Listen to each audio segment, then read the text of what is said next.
कई लोग आंदे पे ने कि तुसी शेर शाह सूरी का मुजस्मा हटाया तो हुण दाता दरबार साहब का जिहड़ा दरबार है वह भी इत्थों शिफ्ट कर छड़ो, गल छड़ो इत्थों, वो भी क्योंकि इत्थे दे गैर मुकामी है।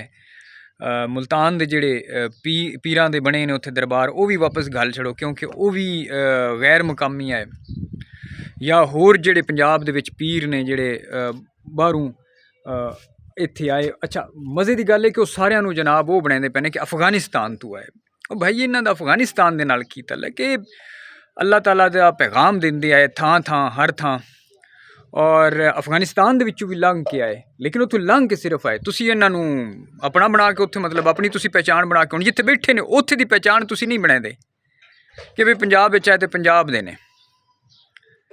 और दूजी गल है कि लाजमी गल है कि इत्थे रह के ना इत्थे दी जबान समझी और इत्थे दे लोकां दे नाल इत्थे दे लोकां दी ही जबान दे विच गलबात हुई और तां इस्लाम फैलिया।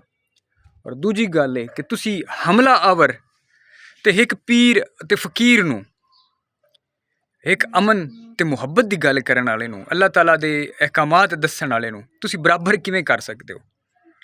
एक बंदा चोर होवे, डाकू होवे, हमलावर होवे, उन्होंने तुसी एक पीर फकीर के बराबर तुसी क्यों दर्जा देंदे पे हो कि जनाब अगर तुसी चोर नूं तुसी सज़ा पे देंदे हो तो मुड़े इन्हां पीरां फकीरां नूं भी सज़ा दो।